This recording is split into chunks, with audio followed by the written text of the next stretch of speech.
नमस्कार, जोहार झारखंड देख रहे हैं आप और मैं आपके साथ रंजना रावत। बुलेटिन की शुरुआत बड़ी खबर के साथ करेंगे और ईडी से जुड़ी सबसे बड़ी खबर। ईडी की ओर से कोलकाता में छापेमारी की जाएगी। आपको बताते चले, कोलकाता में कई लोकेशन पर छापेमारी की जा रही है। आईएएस पूजा सिंघल से जुड़े मामले में रेड होगी और कारोबारी अभिजीत सेन के ठिकाने पर रेड की जाएगी। तो ये बड़ी खबर आपको बता रहे हैं, ईडी से जुड़ी हुई इस वक्त की बड़ी खबर, जहां ईडी की ओर से कोलकाता में छापेमारी होगी और कोलकाता में कई लोकेशन पर छापेमारी की जाएगी और साथ ही आईएएस पूजा सिंघल से जुड़े मामले में रेड होगी और कारोबारी अभिजीत सेन के ठिकाने पर रेड किया जाएगा। तो यह बड़ी खबर आपको इस वक्त बता रहे। लगातार इस पूरे मामले पर ईडी की कार्रवाई जारी है।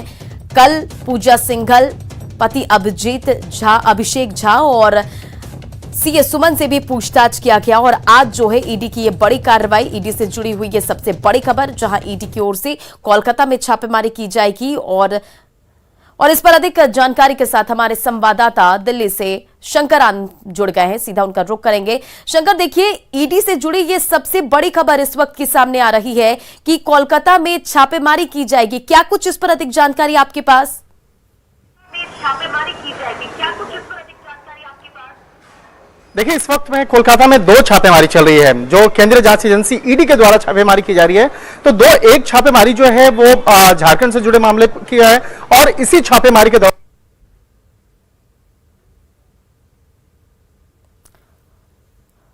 तो तकनीकी समस्या की वजह से संपर्क टूट गया। हम उनसे फिर से जुड़ेंगे और तमाम जानकारी लेने की कोशिश करेंगे। तो देखिए, बड़ी जानकारी निकलकर सामने आ रही है, जहां ये ईडी से जुड़ी हुई बड़ी खबर। लगातार इस पूरे मामले पर ईडी की कार्रवाई जारी है और आज ईडी की ओर से कोलकाता में दो ठिकानों पर छापेमारी की जा रही है। कोलकाता में कई लोकेशन पर ईडी की तरफ से छापेमारी की जा रही है। आपको यह भी बताते चले कि आईएएस पूजा सिंघल से जुड़े मामले में ईडी की रेड जारी है और आज कोलकाता में दो ठिकानों पर ईडी छापेमारी कर रही है। आपको यह भी जानकारी देते चले कि कारोबारी अभिजीत सेन के ठिकानों पर भी रेड किया जा रहा है। तो ये अहम जानकारी, बड़ी खबर और लगातार ईडी की ओर से कार्रवाई की जा रही है। ये कल की तस्वीरें, जब पूजा सिंघल ईडी दफ्तर पहुंची थी और उनसे 9 घंटे तक ईडी के दफ्तर में तमाम अहम सवाल जवाब किए गए और करीब, आपको बताते चले कि 9 घंटे की पूछताछ में पूजा सिंघल काफी परेशान नजर आई और कई अहम सवाल ईडी के ऑफिसरों की तरफ से किया गया और तमाम जो जानकारी निकलकर सामने आ रही है उसके मुताबिक अब ये कि ईडी से जुड़ी ये सबसे बड़ी खबर, जहां ईडी की ओर से कोलकाता में आज छापेमारी की जाएगी। और आपको बताते चले कि दो लोकेशन पर छापेमारी चल रही है। हम अपने संवाददाता से जुड़ने की कोशिश कर रहे हैं और तमाम वो अहम जानकारी आप तक पहुंचाने की कोशिश रहेगी। तो ये बड़ी खबर, जहां कोलकाता में कई लोकेशन पर छापेमारी जारी है। आईएएस पूजा सिंघल से जुड़े मामले में छापेमारी की जा रही है। कल की तस्वीरें आप इस वक्त अपनी टीवी स्क्रीन पर देख रहे हैं और अधिक जानकारी के साथ संवाददाता शंकर आनंद एक बार फिर से हमारे साथ जुड़ गए, सीधा उनका रुख करेंगे। शंकर, क्या कुछ इस पूरे मामले पर जानकारी, क्योंकि देखिए दो लोकेशन पर छापेमारी ईडी की तरफ से जारी है।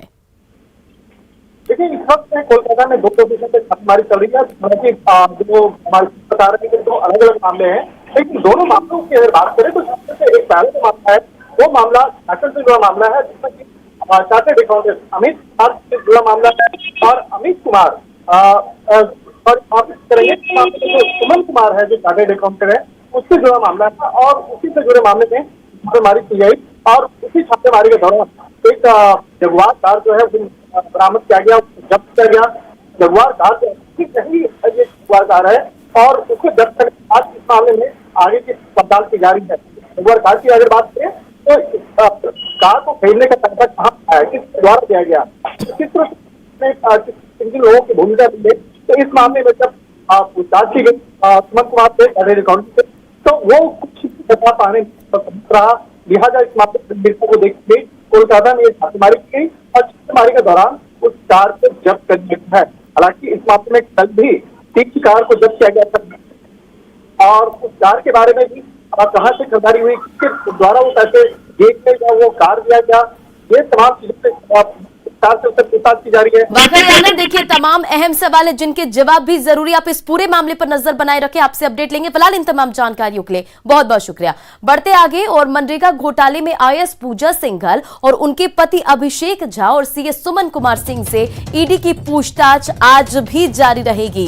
कल रांची में केंद्रीय एजेंसी के ऑफिस में आईएएस पूजा सिंघल से करीब 9 घंटे तक पूछताछ हुई। पूजा सिंघल के साथ उनके पति अभिषेक झा भी सुबह 11 बजे पहुंचे थे और जहां पहले से ही ईडी की रिमांड पर अभिषेक झा के सीएस सुमन कुमार सिंह मौजूद थे।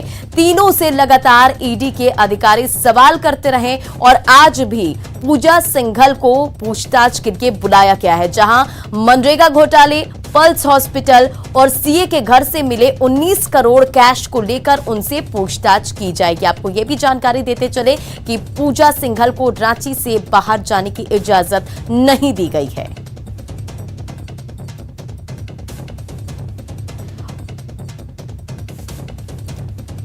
और आपको बताते चले कि आज भी ईडी से पूजा सिंघल से पूछताछ किया जाएगा। और देखिए पूजा सिंघल जो है वो अपने घर से निकल चुकी है और हमारे साथ हमारे संवाददाता निरंजन इस वक्त लाइव जुड़ गए। अधिक जानकारी उनसे लेंगे। निरंजन, क्या कुछ तस्वीरें और क्या कुछ जानकारी आपके पास? सिप्रा, जिस तरह से कल 9 घंटे लगातार पूछताछ किया, उसके जांच जो उनसे क्वेश्चन सवाल किया गया उससे कोई भी सकारात्मक जवाब नहीं मिल पाया, उसी को लेकर के फिर आज ईडी अधिकारी ने अपने दफ्तर में बुलाया है। अब देखना यह है कि लगातार जिस तरह से कल 9 घंटे 11 बजे से लेकर के रात को 8 बजे तक पूछताछ की गया था मनरेगा घोटाले को जांच को लेकर के, क्योंकि जिसमें तत्कालीन वह डीसी थी खूंटी को, उसी मामले को लगातार उससे पूछताछ की जा रही है। और जिस तरह से 19 करोड़ रुपए सुमन जो चार्टर्ड अकाउंट है उनके घर से जो पैसे मिले हैं, उस सारे मामले को लेकर के लगातार 9 घंटे कल पूछताछ की है। और वाकई निरंजन देखिए लगातार कल 9 घंटे तक पूछताछ की गई। आज भी मनरेगा घोटाले, पल्स हॉस्पिटल और सीए के घर से जो 19 करोड़ रुपए जब्त किए गए थे उसे भी लेकर आज पूछताछ की जाएगी। लेकिन अभी ये जानकारी मिल रही कि पूजा सिंघल के अपने घर से निकल गई ईडी दफ्तर के लिए, तो क्या इस पर अधिक अपडेट है आपके पास? बिल्कुल, अभी तुरंत निकली है पूजा सिंघल आवास, जो मेरे पीछे देख सकते हैं कि ये पूजा सिंघल का बरियातू स्थित आवास है। यहाँ से करीब 20 से 25 मिनट का रास्ता है। हिनू में जो क्षेत्रीय कार्यालय है रांची का, वहाँ पहुँचेगी और तय कार्यक्रम के अनुसार ईडी के जो अधिकारी हैं उनसे फिर सवाल जवाब करेंगे। वाकई देखिए निरंजन, कल जो है पूजा सिंघल से 9 घंटे तक लगातार पूछताछ हुई। इस दौरान पूजा सिंघल जो थी वो परेशान नजर आई। आज क्या अहम सवाल उनसे किए जा सकते, क्योंकि देखिए कल ये भी जानकारी निकल कर आई कि जो सीए सुमन थे 19 करोड़ रुपए जब्त किए गए थे। पहले उन्होंने कहा कि वो 19 करोड़ उनके हैं, लेकिन अब जो है वो मुकर गए हैं। तो आज क्या अहम सवाल जवाब हो सकते हैं? जिस तरह से सुमन कुमार ने जिस दिन पैसा उनसे जो बरामद हुआ था 19 करोड़, उस दिन उन्होंने कहा, जो रिमांड पर ईडी के रिमांड पर हैं, वो कहा कि यह पैसा मेरा है। लेकिन जिस तरह से कल साफ तौर पर कहा कि ये 19 करोड़ रुपए मेरे नहीं हैं, ये कहीं ना कहीं बहुत बड़ा सवाल उत्पन्न छोड़ रहा है। क्योंकि ये लगातार पुलिस ईडी के रिमांड पर जिस तरह से उनसे सवाल पूछे जा रहे हैं, निश्चित तौर पर कहीं न कहीं ये जो कड़ी है पूजा सिंघल से तो जुड़ ही गई है। लेकिन उनके पति अभिषेक झा से लगातार दोनों को सामने सामने बैठा करके पूछा गया है। अब देखना आज है यह है कि जो कल उनके ईडी अधिकारियों के द्वारा संतुष्ट नहीं हुए सवालों को लेकर के, उसी सवाल से फिर उनकी दोहराई जाएगी। क्योंकि जो मनरेगा घोटाला हुआ था, डीसी उस समय डीसी थी खूंटी में, वो भी जो पैसे के ट्रांजैक्शन हुए थे। वाकई निरंजन, एक और जानकारी आपसे चाहूंगी कि क्या पूजा सिंघल के साथ आज भी उनके पति अभिषेक झा जा रहे हैं? बिल्कुल, अभिषेक झा पूजा सिंघल के साथ ही गाड़ी में बैठ करके यहीं से निकली है और उनके साथ आज भी पूछताछ की जाएगी। क्योंकि चलिए निरंजन, आप इन तमाम खबरों पर नजर बनाए रखें। आपसे अपडेट फिर से लेंगे। इन तमाम जानकारियों के लिए बहुत बहुत शुक्रिया निरंजन। बढ़ते आगे और आय से अधिक संपत्ति और भ्रष्टाचार के संगीन आरोपों से घिरी झारखंड की खनन और उद्योग सचिव पूजा सिंघल को किसी भी सूरत में रांची नहीं छोड़ने का निर्देश ईडी की तरफ से दिया गया है। वहीं कल की पूछताछ के बाद आज फिर उनसे पूछताछ की जाएगी। अधिक जानकारी दे रहे हैं रांची से संवाददाता निरंजन। कार्रवाई पिछले 5 दिनों से चल रही है। आज ईडी की कार्रवाई का 6ठा दिन है।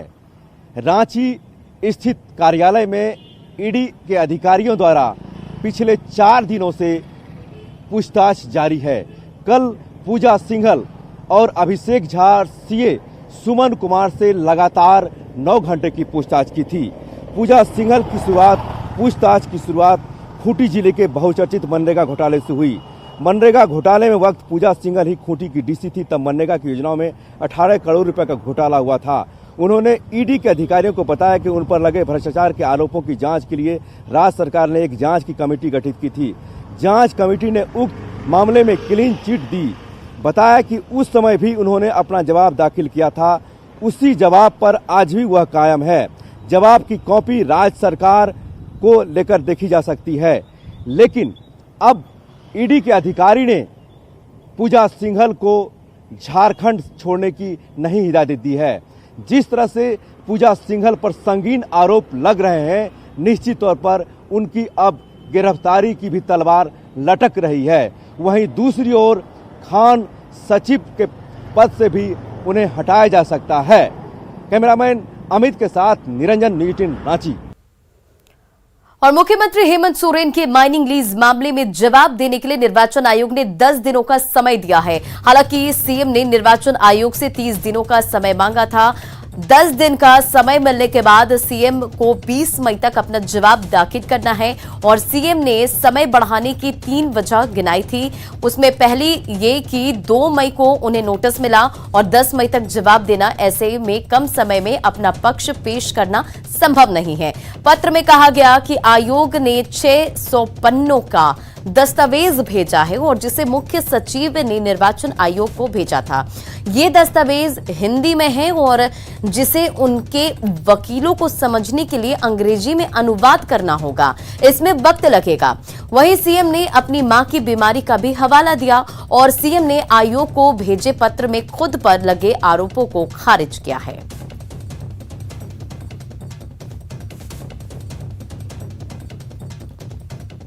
बढ़ते आगे और झारखंड में इन दिनों सत्ता पक्ष और विपक्ष की तरफ से प्रेशर पॉलिटिक्स का खेल चल रहा है और इस खेल में एक दूसरे को मात देने की कोशिश हो रही है।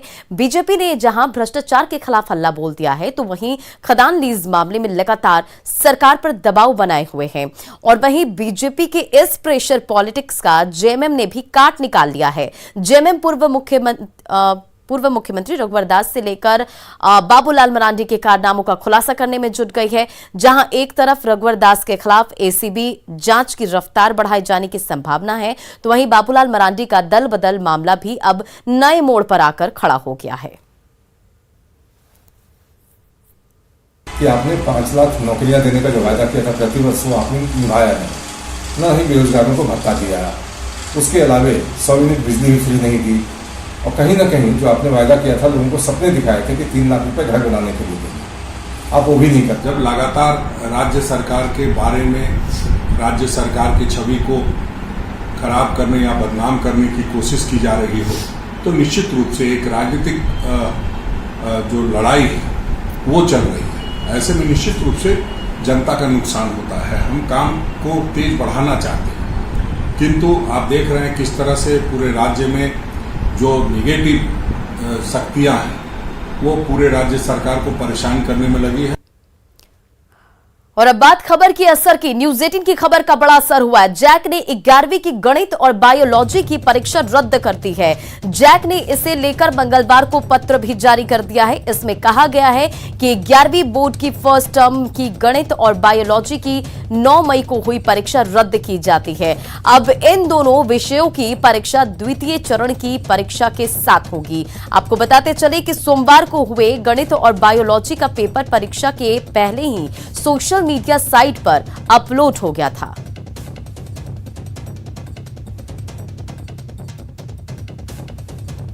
उधर गिरिडीह में देवरी प्रखंड के आमझर में जंगलों के बीच पहाड़ी के गर्भ से सादे पत्थर का अवैध खनन लगातार जारी है। यहां 2 साल से अवैध कारोबार जारी है। बताया जाता है कि यहां के सादे पत्थर की क्वालिटी काफी बेहतर होती है और ऐसे में उसकी डिमांड जो है बाजार में अधिक है। जंगल में धड़ल्ले से खनिज संपदा की लूट मची है, लेकिन इसे तोड़ने में वन विभाग और खनन विभाग लापरवाह बना हुआ है, जिससे हर दिन लाखों रुपए का नुकसान सरकार को हो रहा है। सादे पत्थर के अवैध खदान का जायजा लिया गिरिडीह के संवाददाता एजाज अहमद ने। इस वक्त हम मौजूद हैं गिरिडीह जिले के अंतर्गत आने वाले देवरी प्रखंड के आमझर में। आपको बता दें कि आदिवासी इलाका है। अभी हम आपको एक्सक्लूसिव तस्वीरें दिखा रहा हूं कि किस तरह से पत्थरों का अवैध उत्खनन, सादे पत्थरों का अवैध उत्खनन धड़ल्ले से होता है। बीच जंगलों से, हम कह सकते हैं कि पहाड़ियों के गर्भ से पत्थर को अवैध तरीके से निकाला जा रहा है। आप तस्वीरों में साफ देख सकते हैं कि किस तरह से यहाँ पे सादे पत्थरों का अवैध उत्खनन किया जा रहा है और यहाँ तक कि इन तमाम पत्थरों को जिले के अलग अलग इलाकों में मनमाने दाम पे बेचा जा रहा है। वहीं आपको पहले तस्वीरों एक्सक्लूसिव न्यूज़ 18 पे मैं दिखाने की कोशिश कर रहा हूँ कि किस तरह से पत्थरों को निकाला जाता है। आप देख सकते हैं यहाँ पे कुदाल पला हुआ है और ये डलिया रखा हुआ है जो लोहे का है। इसी से पत्थर को तोड़ करके रखा जाता है और इसे ढो करके एक जगह पे एकत्रित किया जाता है। आप देख सकते हैं कि किस तरह से पत्थरों का अवैध उत्खनन धड़ल्ले से जारी है और आपको मैं तस्वीरें अगल बगल की दिखाना चाह रहा हूं कि ये आप जो तस्वीरें देख रहे हैं, मैं कैमरा पैन करके दिखा रहा हूं कि चारों तरफ पहाड़ ही पहाड़ है और मैं बीच में हूं। जो सुरक्षा के दृष्टिकोण से यहाँ तो आना बेहतर नहीं है, उसके बावजूद भी जिस तरह से पत्थरों की लूट मची हुई है, पत्थर माफिया लगातार पत्थर को लूटने में लगे हुए हैं। इस जो संपदा है इसे लूट मचाए हुए हैं। इस पर लगातार मैं एक्सक्लूसिव आपको दिखाने की कोशिश कर रहा हूं, जान को जोखिम पे रख करके, क्योंकि आप लगातार ये देख सकते हैं कि किस तरह से पत्थरों का अवैध उत्खनन हो रहा है। ये 100% कह सकते हैं ये अवैध उत्खनन हो रहा है और यहाँ पर लगातार जो खनिज संपदा की लूट मची हुई है, यहाँ पे पत्थर माफियाओं और जो पुलिस डिपार्टमेंट है उसकी भी मिलीभगत बताया जा रहा है। क्योंकि आपको बता दें कि जिस तरह से लगातार यहाँ से पत्थर की उत्खनन होता है और ढुलाई जब किया जाता है पत्थरों को तो ट्रैक्टर के माध्यम से, मिनी ट्रक के माध्यम से किया जाता है, जो कई थाने पड़ते हैं। आखिर सबसे बड़ा सवाल है कि थाने वाले इन ट्रकों को जांच करके क्यों नहीं पकड़ते हैं। वहीं दूसरी ओर डिस्ट्रिक्ट माइनिंग ऑफिसर पर भी सवाल उठ रहा है कि कई वर्षों से जिस तरह से पत्थर का अवैध उत्खनन यहाँ पे सादे पत्थर का हो रहा है, इस खनिज संपदा का हो रहा है, तो विभाग को अभी तक जानकारी से क्यों नहीं मिली है और अगर जानकारी मिली है तो कार्रवाई क्यों नहीं हो रही है, ताकि जो पत्थरों की लूट मची हुई है इस लूट पर लगाम लगाया जा सके। देख सकते हैं, मैं क्लोजअप करने की कोशिश कर रहा हूं कि कितनी बेहतरीन ये पत्थर है, बिल्कुल मार्बल से भी ज़्यादा खूबसूरत लग रहा है देखने में।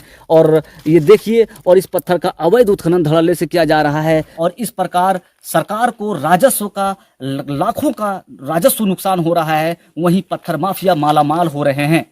गिरिडीह से न्यूज़ 18 के लिए मैं एजाज अहमद। वहीं ईस्टर्न जोन के डीएफओ ने दावा किया कि सादे पत्थर के अवैध खनन पर विभाग की कार्रवाई लगातार जारी है और आए दिन सूचना मिलने पर गाड़ियां जब्त भी की जाती है। डीएफओ ने कहा कि अवैध खनन पर वन विभाग के साथ खनन विभाग भी लगा सकता है और हालांकि जंगल में लगातार हो रहा अवैध खनन वन विभाग के दावों पर सवाल जरूर उठा रहा है। जनरली जो लोग रात में सूचना मिलती है कि रात में उत्खनन का कार्य होता है तो एरिया काफ़ी डिफिकल्ट है, तो दिक्कत होती है। लेकिन फिर भी हमने काफ़ी गाड़ियाँ पकड़ी हैं, कम से कम 10-15 गाड़ियाँ हमने उस इलाके में पकड़ी हैं। अभी हाल में 2 बड़ी गाड़ियाँ पकड़ी हैं 10 चक्का का, दूसरी इलाके से जो है पत्थर लेके जा रहे हैं। अगर माइनिंग हो रही है तो हम लोग को कार्रवाई करनी है, इसमें कोई डाउट नहीं है, लेकिन वो भी कार्रवाई कर सकते हैं, ऐसा कुछ नहीं है। क्योंकि माइनिंग का मैटर है तो माइनिंग कहीं भी हो रहा है, अगर अवैध माइनिंग कहीं भी हो रहा है तो वो कर सकते हैं। अगर फॉरेस्ट एरिया में है तो हमको भी माइनिंग एक्शन लेना है और हम लोग एक्शन लेते हैं। उधर राज्य के तुप्पूदाना थाना क्षेत्र के अलीपुर गांव में देर रात स्कॉर्पियो सवार अपराधियों ने बमबाजी की है। तैयब शेख नामक व्यक्ति के आवास पर 2 बम फेंके गए हैं, जिसमें एक बम फटा नहीं और दूसरा बम भी जो है वो फट गया और बमबाजी की इस वारदात में तैयब शेख के घर की दीवार क्षतिग्रस्त हो गई है। हालांकि गनीमत रही कि उसमें कोई हताहत नहीं हुआ और इसकी जानकारी पुलिस को दी गई। तैयब अभी हो रहे पंचायत चुनाव में पंचायत समिति सदस्य के रूप में जोर आजमाइश कर रहे हैं। वहीं जानकारी के अनुसार वे जमीन के कारोबार से भी जुड़े हुए हैं। हालांकि बम किसने फेंका और इसके पीछे उनकी क्या मंशा है, ये फिलहाल साफ नहीं हो पाया है। और फिलहाल इस बुलेटिन में इतना ही। बने रहें आप न्यूज़ 18 बिहार झारखंड के साथ।